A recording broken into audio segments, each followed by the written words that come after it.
नमस्कार, मैं हूँ रेखा। डीडी बिहार के खास कार्यक्रम बिहार बिहान में आप सभी का बहुत बहुत स्वागत है। दोस्तों, एक नई सुबह की शुरुआत हो चुकी है। हमारे लिए जो नई सुबह है उम्मीदों भरी होती है, आशाओं भरी होती है, क्योंकि हमारे सामने एक नया मौका होता है अपने जो सपने हैं उसे पूरा करने का। और इसमें पूरी कोशिश ये करनी चाहिए कि सुबह की शुरुआत जो हम करें वो बहुत ही अनुशासित तरीके से करें। एक एक पल का, एक एक सेकंड का हम पूरी तरीके से उपयोग करें, तभी हमारा दिन मुकम्मल होता है। चलिए, कार्यक्रम बिहार बिहार में जैसा कि आप जानते हैं कि कार्यक्रम की शुरुआत में हम सबसे पहले आपको महापुरुषों द्वारा बताई गई चंद अनमोल बातें बताते हैं।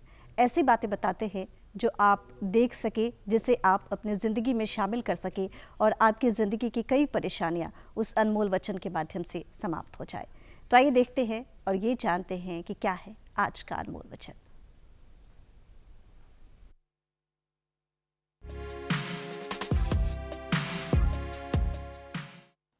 महात्मा गांधी ने कहा था, व्यक्ति अपने विचारों से निर्मित प्राणी है। वह जो सोचता है वही बन जाता है।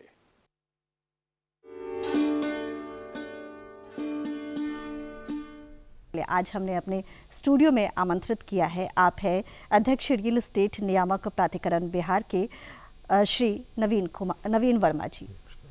नवीन जी, बहुत बहुत स्वागत है आपका। आपके विषय में अपने दर्शकों को मैं बताऊं कि आप 1982 यानी कि 1982 बैच के भारतीय प्रशासनिक सेवा के पदाधिकारी थे। आपने 1982 में भारतीय प्रशासनिक सेवा ज्वाइन किया था और ये सौभाग्य रहा कि आपने बिहार कैडर चुना। जी जी। कई वर्षों तक आपने काम किया, आपने बिहार सरकार के कई पदों पर कार्य किया, भारत सरकार के कई पदों पर कार्य किया और वर्तमान में अभी आप रेरा में अध्यक्ष के पद पर अपनी सेवाएं दे रहे हैं। इन तमाम विषयों पर हम बातचीत करेंगे। रेरा के विषय में तो आज मुझे लगता है नवीन जी कि लगभग हर लोग जानना चाह रहे होंगे, तो लेकिन मैं चाहूँगी कि शुरुआत आप यहाँ से करें, चूँकि आप भारतीय प्रशासनिक सेवा के पदाधिकारी थे। कहाँ कहाँ आपने अपनी सेवाएं दी हैं, किस तरीके से आपका चयन हुआ, क्या कुछ ध्यान आकृष्ट कराना चाहेंगे उन तमाम विषयों पर? जी, बहुत बहुत धन्यवाद। मेरा सौभाग्य है कि मुझे अपना गृह राज्य मिला जब मैं सर्विस ज्वाइन किया तो। और जैसा कि हमारी सर्विस में होता है, आमतौर पर हम लोग शुरू करते हैं एसडीएम के पोस्ट से। मैं एसडीओ रहा सीतामढ़ी में, फिर रेवेन्यू में चार्ज सेटलमेंट में रहा पलामू में, डीडीसी पलामू, उस समय बिहार का पार्ट था पलामू। फिर कुछ दिन पटना में आए, फिर चले गए डीएम रहे किशनगंज में। फिर मुख्यालय में काम किया मैंने, राजस्व विभाग में ईक आयुक्त था, किन कमिश्नर ऊर्जा विभाग में। फिर मैं चला गया भारत सरकार में, वहाँ निदेशक रहा जम्मू कश्मीर विभाग में। फिर उस समय उस ज़मानों में उपाध्यक्ष थे प्लानिंग कमीशन के श्री केसी पंत जी, उनके साथ करीब 3 साल में रहा पीएस के रूप में। वापस बिहार आने पर मुझे सेक्रेटरी का पोस्ट मिला, तो मैं सेक्रेटरी राष्ट्रीय बचत था, रिलीफ कमिश्नर उस समय बोलते थे पोस्ट को, बाद में इसको आपदा प्रबंधन विभाग बोल दिया, वहाँ था। कुछ दिनों के संसदीय कार्य विभाग में रहा, कुछ दिनों के साथ कल्याण विभाग में रहा, फिर उस शिक्षा विभाग में रहा, माध्यमिक एवं उच्च शिक्षा विभाग में। फिर मैं गया भारत सरकार में, तो वहाँ संयुक्त सचिव गृह मंत्रालय में, और विशेषकर मेरा 4 साल रहा है अनुभव नॉर्थ ईस्ट का, पूर्वोत्तर क्षेत्र का। 2 साल और मैंने भारत सरकार में नेशनल सिक्योरिटी काउंसिल सेक्रेटरीट, राष्ट्रीय सुरक्षा सलाहकार परिषद में काम किया। वापस बिहार में मुझे सौभाग्य मिला काम करने का उद्योग विभाग में प्रधान सचिव के रूप से। फिर मैं भारत सरकार गया तो मंत्रिमंडल सचिवालय में रहा अपर सचिव, विशेष सचिव, और अंत में करीब 3 साल से अधिक मैं रहा सचिव पूर्वोत्तर विकास मंत्रालय, ministry of development of north east region. और अब मुझे सौभाग्य कि आफ्टर रिटायरमेंट राज्य सरकार ने मुझे यहाँ पर रेरा में अध्यक्ष बनाया है। करीब पिछले लगभग 2.25 साल से मैं इस पद पर हूँ। जी, यदि हम जानना चाहें, चूँकि रेरा के विषय में आज हर व्यक्ति जानना चाहता है, मैंने जैसा बताया नवीन जी, क्योंकि उनकी कोशिश होती है कि मुझे एक आशियाना मिल जाए, मेरे सिर के ऊपर एक छत हो। तो किस तरीके से रेरा का गठन हुआ, किन उद्देश्यों को लेकर गठन हुआ, इसके विषय में क्या कुछ कहना चाहेंगे आप? ये मैं आपको, जैसा आपने देखा होगा, ये पूरे देश में ये पाया जा रहा था कि जो प्रमोटर्स हैं, बिल्डर जो बोलते हैं, वो पैसा लेते थे और किसी अन्य प्रोजेक्ट में लगा देते थे, डाइवर्ट करते थे, और कई सारे केस चल रहे हैं पूरे देश में, कई सारे बिल्डिंग अधूरे पड़े हुए हैं। 2016 में ये एक्ट बना, real estate regulation and development act, जी जिसे आमतौर पर रेरा एक्ट बोलते हैं हम लोग हैं। और 2017 में लागू हुआ ये एक्ट पूरे देश में, और रेरा की स्थापना की गई, ये प्राधिकरण की स्थापना की गई। शुरू में 1 साल जो प्रधान सचिव थे, अब नगर विकास विभाग वही अध्यक्ष थे, वो 18 से यहाँ पूर्णकालीन एक अध्यक्ष और 2 सदस्य का नियुक्ति की गई। हम लोग का मेन जो मुख्य कार्य है 2 तरह के बांट सकते हैं। एक है रेगुलेशन, जो हमारे प्रमोटर हैं, जो बिल्डर हैं, उनको क्या क्या करना है अधिनियम में लिखा हुआ है, हमारे नियमावली में लिखा है, बिहार रूल्स में लिखा हुआ है। हमें देखना है कि वो सारा जो चीज़ उनको करना है वो कर रहे हैं कि नहीं कर रहे हैं। और दूसरा है जो आपने बताया कि लोग आसानी के लिए पैसा दिए और उन्हें या तो दखल नहीं मिल रहा है, या घर नहीं मिल रहा है, या रिफंड नहीं मिल रही है, तो उनके लिए डिस्प्यूट सेटलमेंट, उनका जो भी ग्रीवांस है उसको कैसे दूर किया जाए, उसके लिए भी हमें शक्ति दी गई है एक्ट में। तो प्रथम चरण में जैसे बताऊंगा मैं कि जो भी मकान खरीदने वाले हैं, 2 तरह से मैं बोलना जी ज़रूर। जो मकान खरीदने वाले हैं उनके लिए है कि यदि आप मकान खरीद रहे हैं, अपार्टमेंट खरीद रहे हैं, या फ्लैट खरीद रहे हैं, या विकसित प्लॉट खरीद रहे हैं, तो सुनिश्चित कर लें कि वो जो प्रोजेक्ट है वो रेरा में निबंधित है कि नहीं।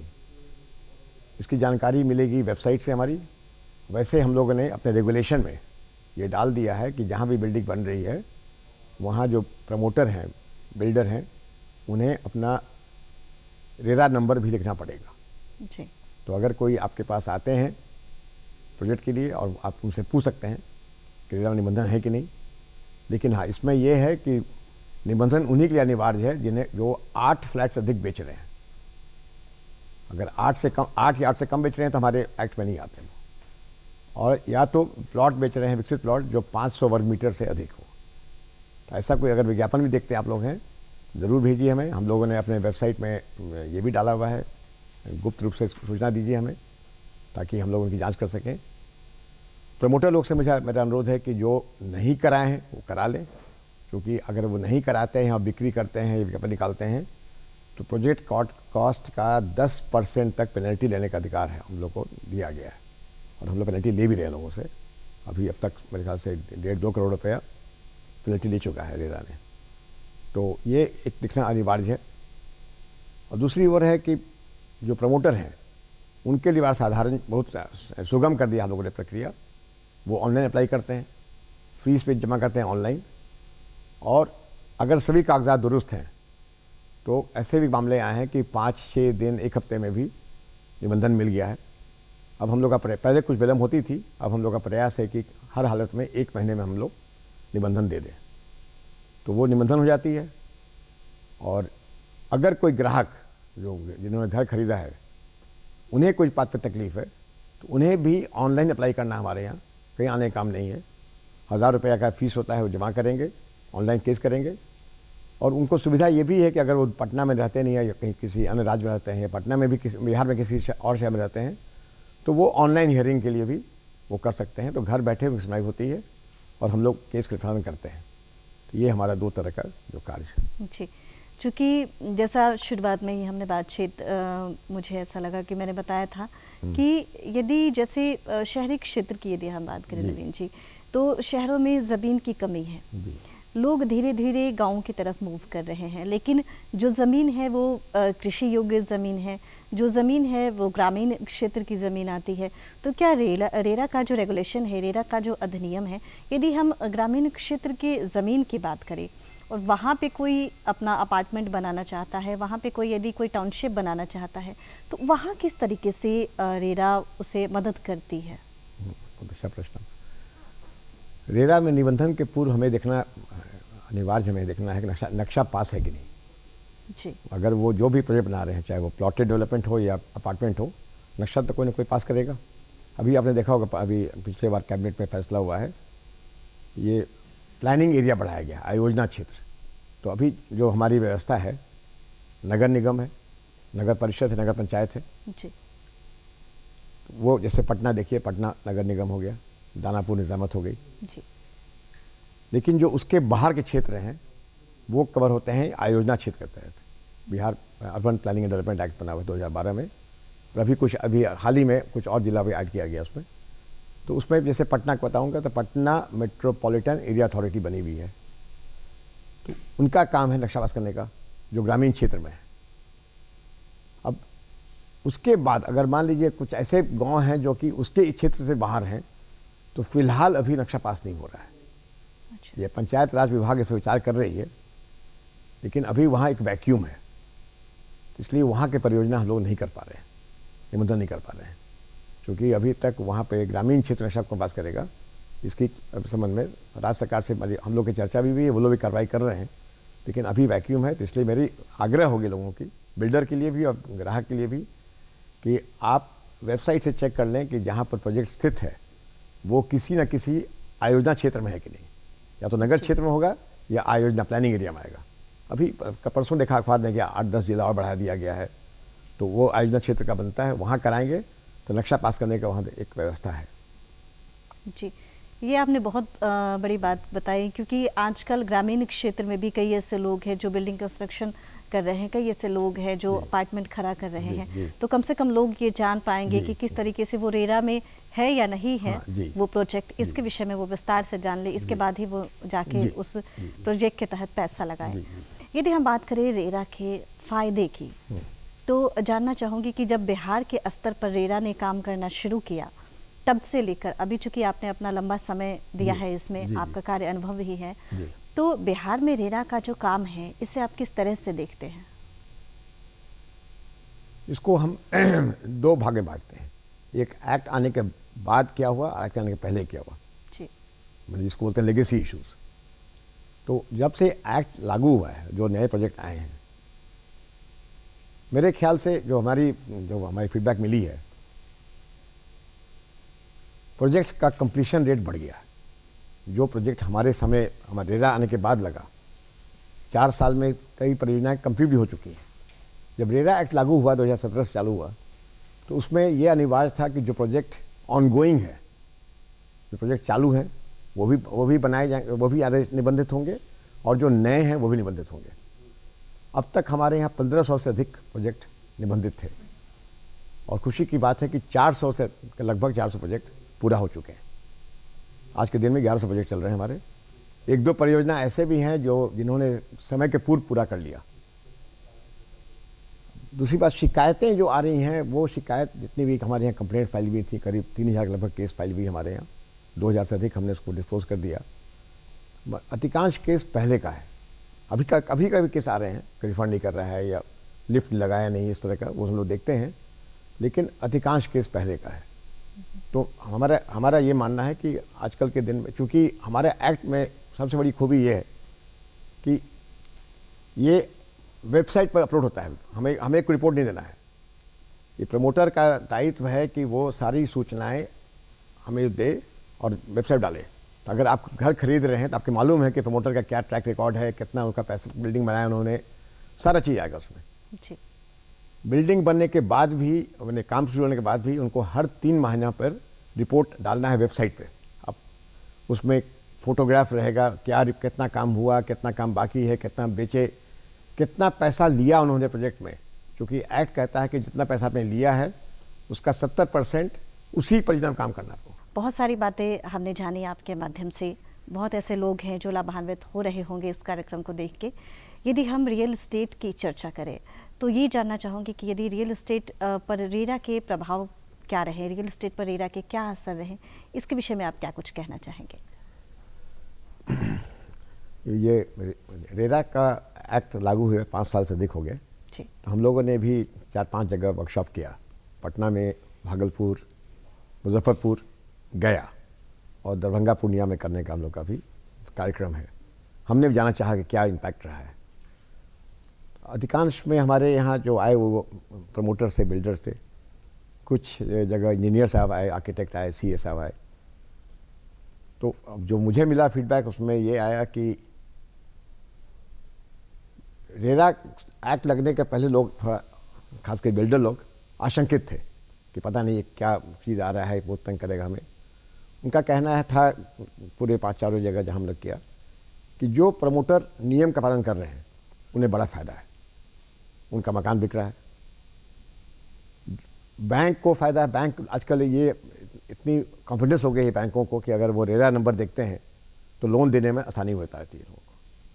यानी ऐसा भी हो गया है कि जो बिल्डिंग पूरी हो चुकी हैं, जो हमारे एक्ट के अंदर नहीं आते हैं, वो चाह रहे हैं कि निबंधन करें हम, क्योंकि बगैर नंबर का लोग खरीदते नहीं हैं या बैंक लोन देता नहीं है। जी। तो एक तरह से ये अनुभव आया। अगर देखा जाए तो करीब 90% मेरा अपना प्रोजेक्ट्स का जो है, जो प्रमोटर्स हमारे हैं वो ठीक ठाक हैं, वो समय पर दे रहे हैं। जो उन्होंने ब्रोशर में कहा कि हम ये देंगे सुविधा, वो दे रहे हैं। 10% जैसे हर समाज में होता है, कुछ लोग हैं जो गड़बड़ करते हैं, तो उनके लिए हम लोग, जैसे बताया पहले मैंने, हम लोग का एक्ट में प्रावधान है। लेकिन हम चाहते हैं आपके माध्यम से, चूँकि हमारा एक एक्ट में अवेयरनेस का भी एक हम लोग को मैंडेट दिया गया है।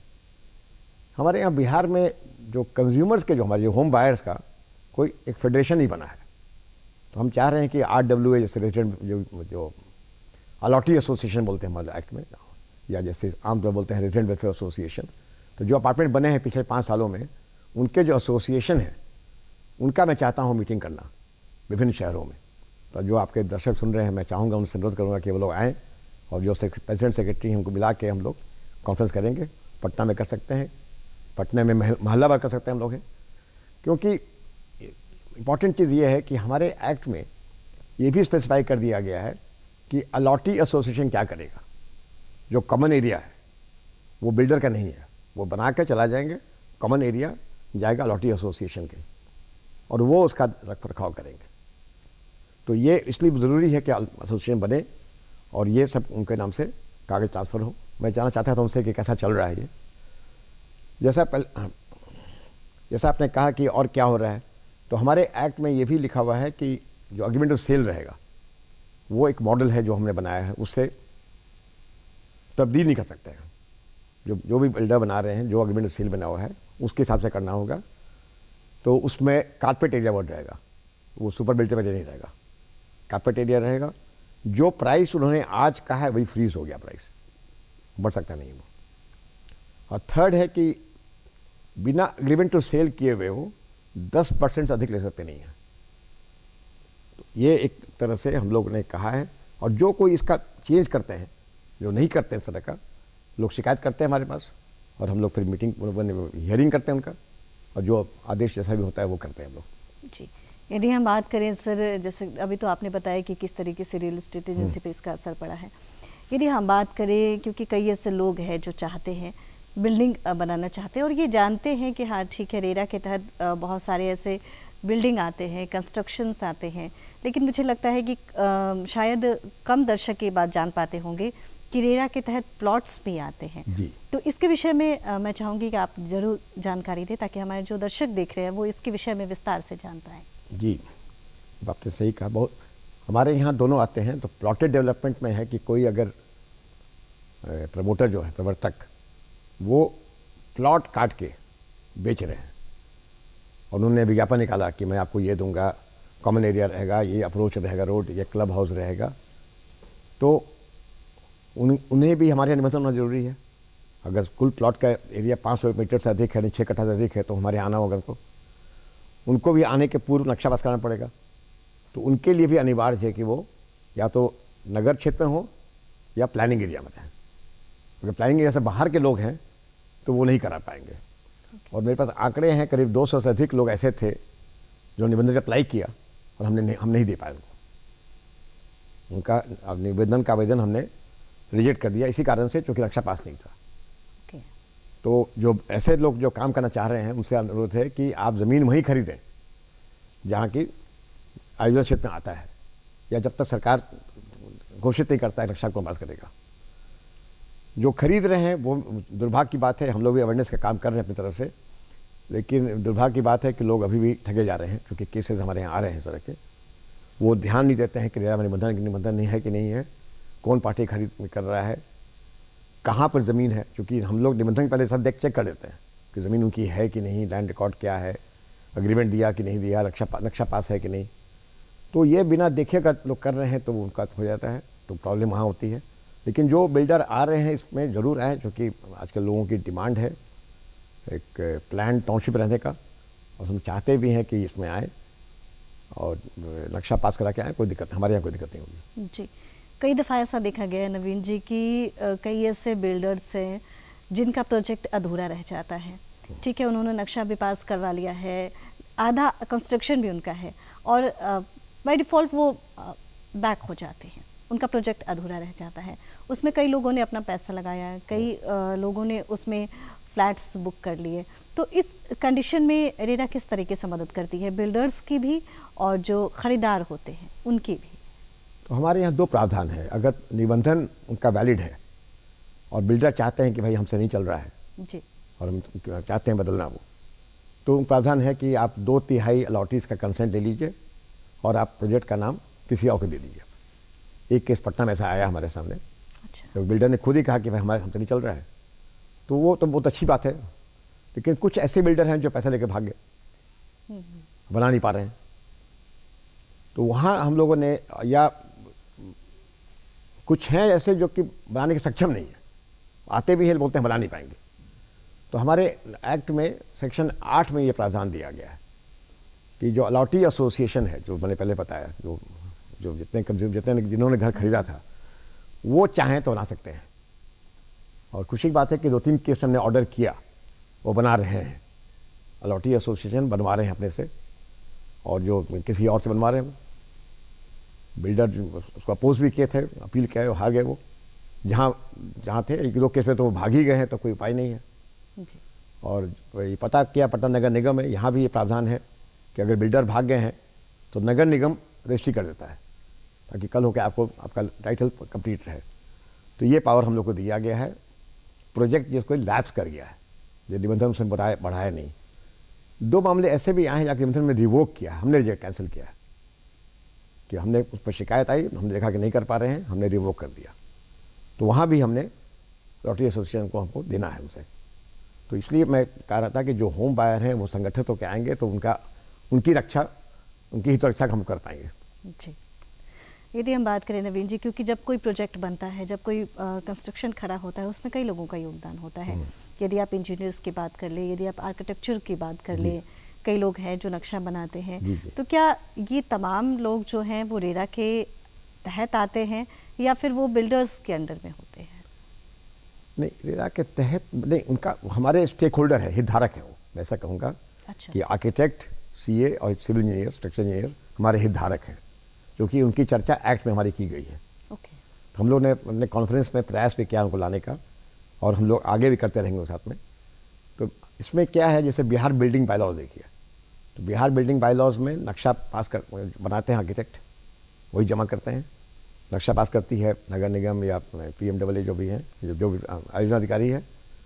और बिल्डिंग बनने के बाद एक होता है कंप्लीशन सर्टिफिकेट, वो भी साइन करता है आर्किटेक्ट कि हाँ भाई जैसे नक्शा पास किया तो उसी हिसाब से ये घर बना है।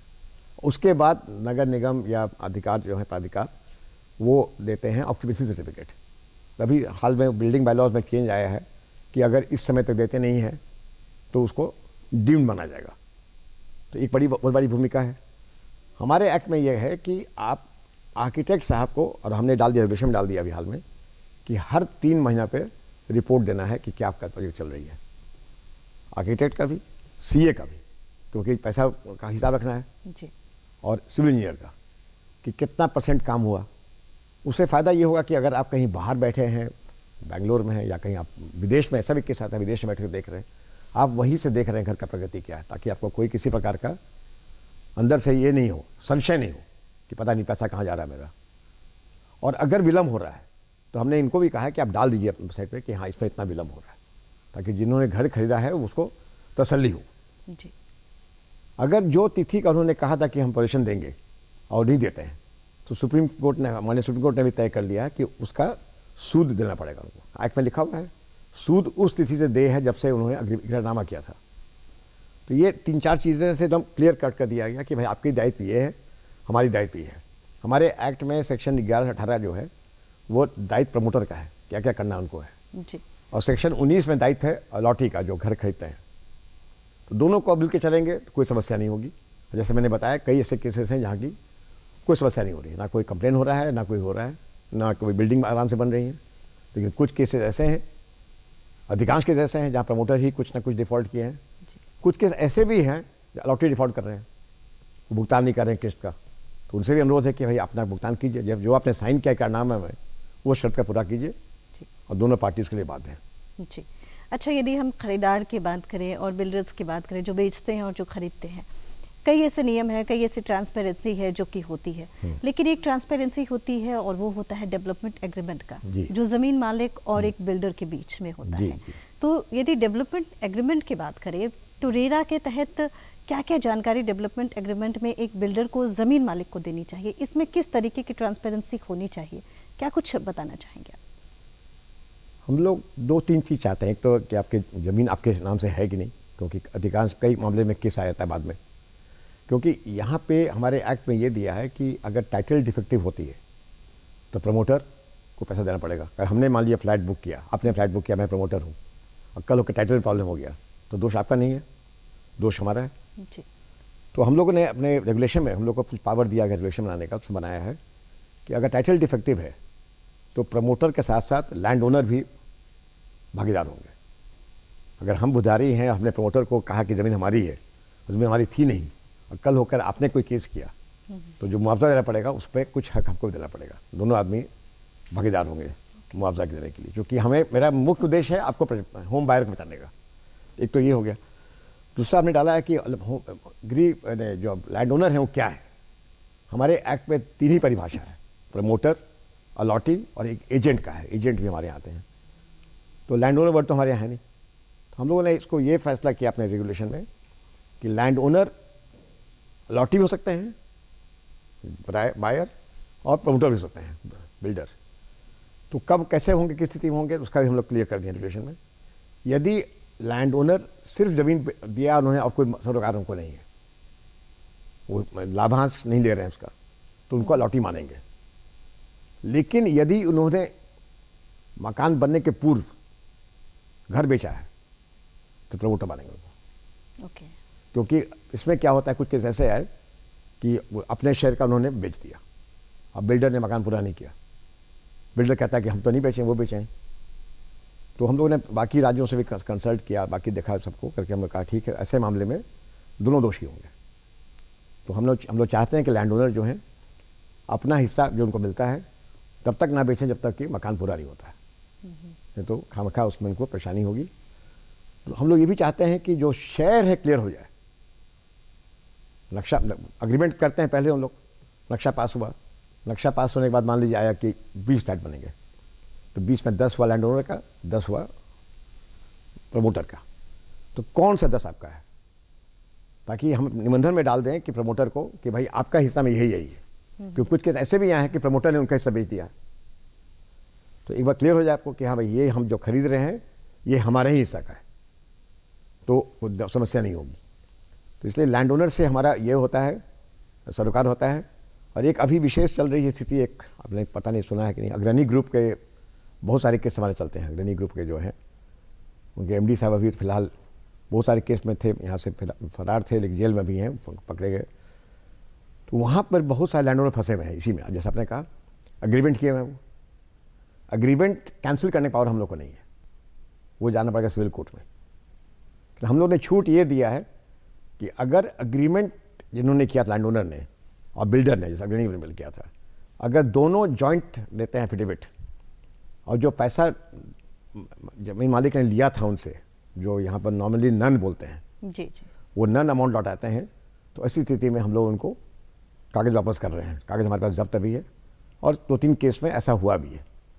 तो उससे उनको ही फ़ायदा है बुधारी को, क्योंकि अगर बिल्डर बनाता नहीं है ज़मीन उनकी फंस गई, और दूसरी ओर बिल्डर ऐसे हैं ज़मीन चाह रहे हैं, तो ये उनका एक हम लोग से सरोकार रहता है बुधारी से।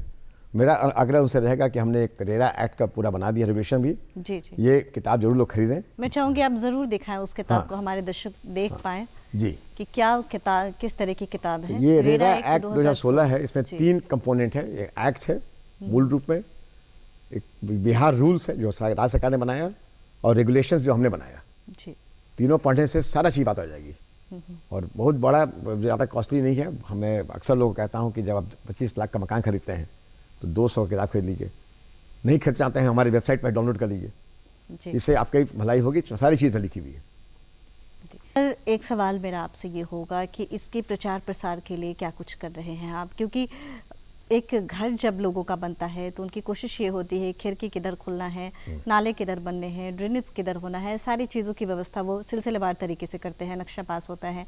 लेकिन जब आप इतना बड़ा कंस्ट्रक्शन करते हैं तो उसके लिए भी बहुत सारे रेगुलेशन हैं, एक्ट बने हुए हैं। इसके प्रचार प्रसार के लिए क्या कुछ कर रहे हैं आप?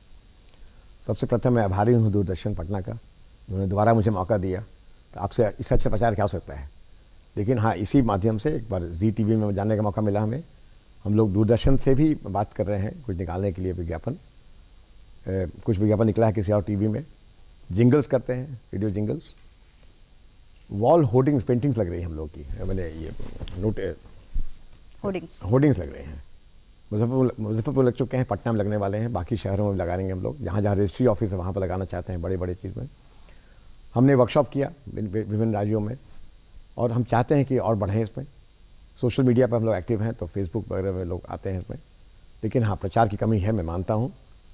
और अभी भी लोग पूछते रेरा क्या है, तो मैं चाहता हूँ कि कम से कम जो लोग देख रहे हैं ये सवाल ना करें रेरा क्या है।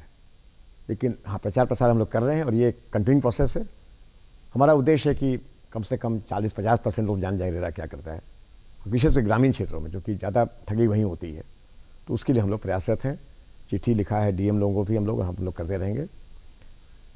जहाँ तक बताया अपने बिल्डिंग के बारे में, तो उसमें सारांश में ये है कि हमारा एक्ट में ये लिखा है कि जो बिल्डर ने, प्रमोटर ने जो प्रॉमिस किया था, जो नक्शा पास कराया है उसको देना है, उनको आपको कॉपी देना है।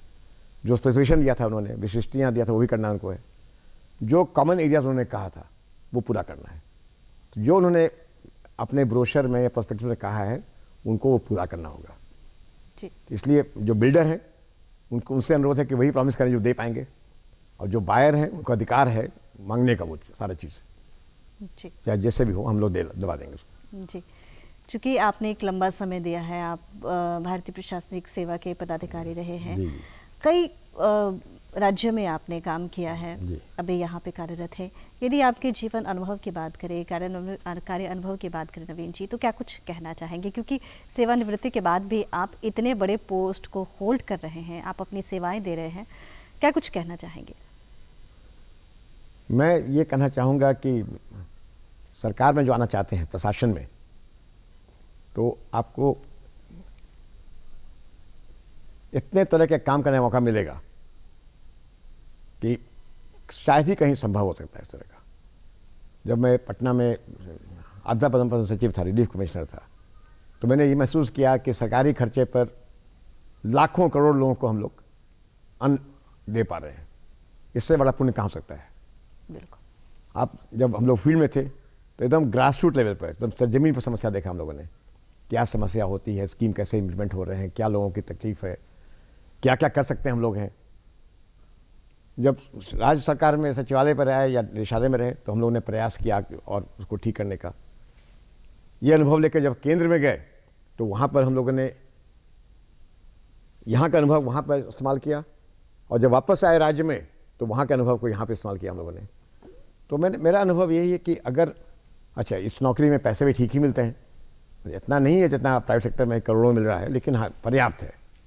जो आपको पर्क्स हैं सब मिला के एक डिसेंट लिविंग ठीक है।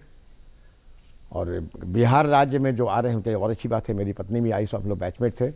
राज्य ने हम लोग को हमेशा साथी पोस्टिंग दिया, आसपास पोस्टिंग दिया हम लोगों को जी। तो हमारा जो बच्चे दे रहे हैं एग्ज़ाम, जो जिनसे उनसे मेरा अनुरोध है कि भाई आपकी तरह हम लोग भी थे। हम लोग ने भी एग्ज़ाम जब दिया था उस समय भी 4-5 लोग देते थे। पढ़ने में तो तेज थे नहीं हम लोग भी कि मेरा हो ही जाएगा। कुछ ऐसे होते हैं कि एकदम श्योर जानते हैं, हम लोग उस तरह कैटेगरी में नहीं थे। अपना प्रयास किए, प्रयास अपना करते रहिए। बाकी अब आपकी किस्मत की बात है, ये आपको मिल जाएगा। नहीं मिलता तभी कोई बड़ी बात नहीं है, लेकिन हाँ मन से प्रयास कीजिए। 2-3 बार ट्राई कीजिए। ऐसा नहीं कि अब 6 साल 8 साल बैठ के दे रहे हैं एग्ज़ाम, क्योंकि मुझे 1-2 जगह इंटरव्यू लेने का मौका मिला है, IAS में भी, BPSC में भी।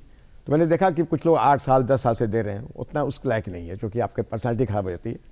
2-3 बार प्रयास कीजिए, मन लगा के प्रयास कीजिए।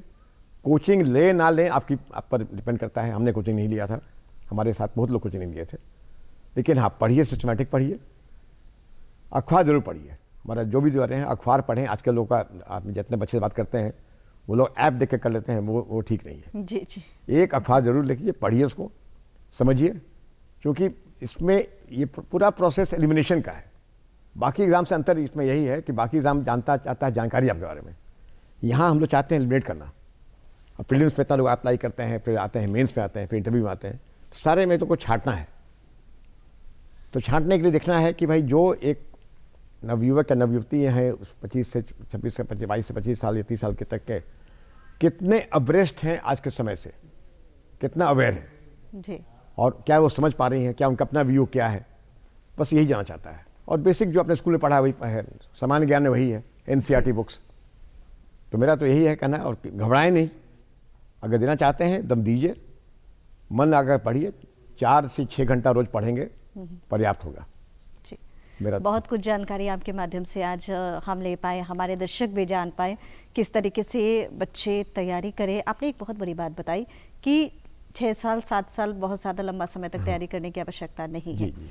यदि 2-3 प्रयासों में नहीं होता है तो फिर आप मूव करें, कुछ और तय करें, क्योंकि एक डिप्रेशन का भी धीरे धीरे एक माहौल मन में हो जाता है। और साथ ही रेरा से भी संबंधित बहुत सारी जानकारी आपने दी। Thank you so much for coming. नमस्कार, thank you so much. Thank you sir. तो दोस्तों, आप देख रहे थे ये विशेष बातचीत जो हम कर रहे थे नवीन वर्मा जी से। आप अध्यक्ष हैं रियल एस्टेट नियामक प्राधिकरण बिहार के।